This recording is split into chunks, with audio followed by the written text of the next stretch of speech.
Hi viewers, welcome to our channel. Telugu cinema ఇండస్ట్రీలో ఇప్పుడు మరొక వారసుడు ఎంట్రీ కాబోతున్నారు. అది కూడా ఘట్టంనేని ఫ్యామిలీ నుంచి కూడా రాబోతున్నాడు. మరి ఎవరై ఘట్టంనేని ఫ్యామిలీ నుంచి వచ్చే ఇంకొక తరం హీరో అని చెప్పుకోవాలి.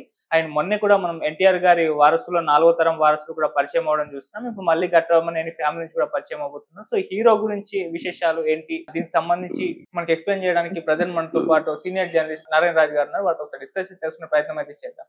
నమస్కారం సార్. నమస్తే. సార్, మరొక వారసుడు ఎంట్రీ ఇవ్వబోతున్నట్టుగా వార్త అయితే వచ్చింది. అది కూడా ఘట్టంనేని ఫ్యామిలీ నుంచి. మరి ఎవరున్నారు ఘట్టంనేని ఫ్యామిలీ నుంచి? మరి రీసెంట్ గా మనం చూస్తూ ఉన్నాం, వరుసగా వారసులు ఎంట్రీ అవుతూ వస్తున్నారు. అవును. నందమూరి ఫ్యామిలీ నుంచి వచ్చారు. మూడో తరం వస్తుంది ఇప్పుడు. అవును సార్. ఎవరు ఈయన?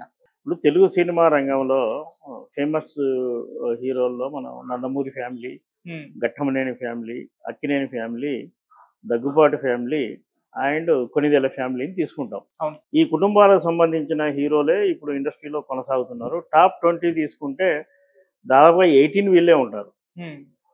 ఈ ట్రెండ్లో అంటే మొదటి వారసత్వం, రెండో వారసత్వం, ఇప్పుడు మూడో వారసత్వం కూడా ఇండస్ట్రీ రాకకు మార్గం సుగమమైంది. ఇప్పటికే అక్కినేని నాగేశ్వరరావు కుటుంబం నుంచి ఆయన మనవళ్ళు వచ్చారు. మనవలు అంటే నాగ చైతన్య కావచ్చు, అఖిల్ కావచ్చు, సుమంత్, సుశాంత్ కూడా రన్నింగ్ లో ఉన్నారు. అల్లు రామలింగయ్య గారి ఫ్యామిలీ నుంచి ఆయన మనవడు అల్లు అర్జున్ వచ్చాడు. బహుశా అల్లు అర్జున్ కొడుకు కూడా భవిష్యత్తు ఇప్పుడు బాలనటుడిగా చేశాడు, భవిష్యత్తులో హీరో కూడా కావచ్చు. ప్రధానంగా మనం చెప్పుకునేది ఏంటంటే ఘట్టంనేని ఫ్యామిలీ. ఘట్టంనేని ఫ్యామిలీలో సహజంగా ఇప్పుడు వారసత్వాన్ని అనుభవిస్తున్న హీరో మహేష్ బాబు. మహేష్ బాబు కుమారుడు గౌతమ్ కృష్ణ. అతని యాటిట్యూడ్ చూసి అతను త్వరలోనే ఫిల్మ్ ఇండస్ట్రీ ఎంట్రీ ఇస్తాడన్న భావన అభిమానుల్లో కాదు మిగతా వాళ్ళలో ఉంది. కానీ దీనికంటే ముందుగా సూపర్ స్టార్ కృష్ణ పెద్ద కుమారుడు రమేష్ బాబు. రమేష్ బాబు కృష్ణ చిన్నప్పటి క్యారెక్టర్లు ఆయన సినిమాల్లో చేసేవాడు. ఆ తర్వాత 1987లో రమేష్ బాబు హీరో కూడా అయ్యాడు. దాదాపుగా 10 ఏళ్ల కెరీర్ ఆయన కొనసాగింది. 10 ఏళ్లలో 17 సినిమాల్లో యాక్ట్ చేశాడు. అంటే ఫెయిల్యూర్ కాదు, సక్సెస్ఫుల్ హీరో. అటు కృష్ణ గారితో పాటుగా ఇటు తమ్ముడు మహేష్ బాబుతో పాటుగా కూడా నటించి సక్సెస్ఫుల్ కెరీర్ ఆయనది. కానీ అనూహ్యంగా వ్యక్తిగత కారణాల వల్ల ఆయన హీరో పాత్ర నుంచి దూరం అయ్యాడు. ఇప్పుడు ఎంట్రీ ఇస్తున్నది రమేష్ బాబు కొడుకు, పేరు జయకృష్ణ, ఘట్టమనేని జయకృష్ణ. అంటే కృష్ణ గారికి మనవడు. కృష్ణ గారు దురదృష్టవశాత్తు మన మధ్య లేరు. ఆయన ఉంటే తన మనవడి ఎంట్రీని కూడా ఎంజాయ్ చేసేవాళ్ళు. అయితే జయకృష్ణను హీరోగా లాంచ్ చేస్తారనేది అభిమానులకు ఎప్పుడూ తెలుసు. అయితే సమయం కోసం వాళ్ళు వెయిట్ చేస్తున్నారు. ఇప్పటికే జయకృష్ణకు మనకున్న సమాచారం మేరకు సినిమాకు సంబంధించిన అన్నిటిలోనూ శిక్షణ ఇప్పించారు. మాడ్యులేషన్ కావచ్చు, పెర్ఫార్మెన్స్ కావచ్చు, ఫైట్స్ కావచ్చు, ఇతరత్ర అన్ని ట్రైనింగ్ పొంది సిద్ధంగా ఉన్నాడు. లాస్ట్ ఇయర్ నుంచి ఇది ఎక్కువగా వినపడుతుంది, జయకృష్ణ ఎంట్రీకి మార్గం సుగమమైందని. కృష్ణ గారి విగ్రహం బురిపాలెంలో ఆవిష్కరించినప్పుడు జయకృష్ణ మాతృమూర్తి కూడా ఇదే విషయాన్ని త్వరలో మా అబ్బాయి కూడా ఎంట్రీ ఇస్తాడని చెప్పింది. దాంతోనే అభిమానులు ఎప్పుడెప్పుడు జయకృష్ణ వస్తాడా అని ఎదురు చూస్తున్న సందర్భం ఇది. ఆ టైం వచ్చిందని తాజా సమాచారం. జయకృష్ణ పూర్తి ఫిట్నెస్తో హీరోగా ఎంట్రీ ఇవ్వడానికి సిద్ధంగా ఉన్నారు. దానికి సంబంధించిన ఏర్పాట్లు చురుకుగా జరుగుతున్నాయి. మనకున్న సమాచారం ప్రకారం ఈ సినిమాను సి అశ్వనీ దత్ ప్రొడ్యూస్ చేయబోతున్నాడు. సి అశ్వనీ దత్ ఎందుకంటే ఈ వారసత్వపు హీరోలను చేయడంలో ఆయన సిద్ధహస్తుడు. మన మహేష్ బాబును అతనే చేసిన విషయం తెలిసిందే. రామ్ చరణ్ కూడా చేశాడు.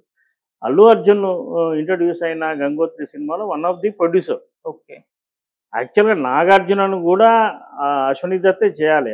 అశ్వనీ దత్ నాగేశ్వరరావు గారి దగ్గరికి వెళ్ళి మీ అబ్బాయిని నేను ఇంట్రడ్యూస్ చేస్తా అని అడిగాడు కూడా. కానీ అప్పటికే వాళ్ళు ఓన్ ప్రొడక్షన్ అనౌన్స్ చేసి ఉండడంతో నాగార్జున ఎంట్రీ సి అశ్వనీ దత్కి మిస్ అయింది. ఇప్పుడు మాత్రం ఆ సెంటిమెంట్తో అంటే రాజ్కుమారుడు మహేష్ బాబు ఎంట్రీ ఆ సెంటిమెంట్ వర్కౌట్ అయ్యి మళ్ళీ దత్తుకే ఈ బాధ్యతలు అప్పగించినట్టుగా తెలిసింది. దత్ అయితే కాంబినేషన్లు సులువుగా కుదుర్చగలడు, బ్యానర్ వాల్యూ ఉంది, ప్రొడక్షన్ పరంగా చాలా సుదీర్ఘమైన అనుభవం ఉంది కాబట్టి చాలా సులువుగా ఒక కమర్షియల్ సినిమా తీయగలడు. అయితే ఆయనతో పాటుగా ఇప్పుడు ఇద్దరు ముగ్గురు ప్రొడ్యూసర్లు కూడా అందులో భాగస్వాములు అవుతారని మనకున్న సమాచారం. అది ఏమిటి, ఎలా ఉండబోతుందన్న స్పష్టత బహుశా మే 31 సూపర్ స్టార్ కృష్ణ జయంతి కాబట్టి ఆ రోజున దీన్ని అనౌన్స్ చేస్తారని అభిమానులందరూ ఆసక్తిగా చూస్తారు. డైరెక్టర్ ఎవరు సార్? డైరెక్టర్గా ప్రస్తుతానికి వాళ్ళు ఒక ఏడాదిగా దీని దర్శకుడు ఎవరు అనే దాని మీద కసరత్తు చేస్తున్నారు. ఓకే.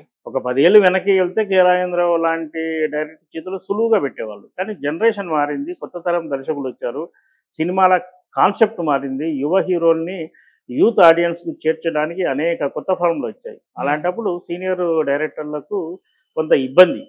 దాంతో తాజాగా మనకు వినిపిస్తున్న పేరు అజయ్ భూపతి పేరు వినిపిస్తుంది. అజయ్ భూపతి RX 100 అనే సినిమాను డైరెక్ట్ చేసిన విషయం తెలిసింది. ఆ అజయ్ భూపతి మీద నమ్మకం ఎందుకంటే RX 100లో కార్తికేయ అనే అతను హీరోగా నటించాడు. ఆ అబ్బాయికి ఏ నేపథ్యం లేని కొత్తోడు.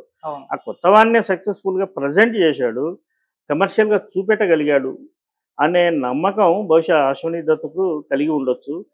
అలాగే జయకృష్ణ ఆదిశేషగిరిరావు, ఘటంనేని ఆదిశేషగిరిరావు, ఆయనే కదా పెద్ద దిక్కు, కృష్ణ గారి సోదరుడు, ఆయనకు కూడా కలిగి ఉండొచ్చు. దాంతోనే అజయ్ భూపతికి పిలుపు వచ్చిందని మనకు తెలిసింది. అజయ్ భూపతి మనకు అందరికీ తెలిసింది. ఆయన కూడా రామ్ గోపాల్ వర్మ స్కూల్ నుంచి వచ్చినవాడు, బేసిక్గా రైటరు, స్క్రీన్ ప్లే, ఇవన్నీ అనుభవాలు ఉన్నాయి. కొందరేమో అజయ్ భూపతి మనవాడు కాదు, తెలుగువాడు కాదు అని కూడా ప్రచారం చేస్తున్నారు. కానీ అది నిజం కాదు. పక్కా తను తెలుగువాడే.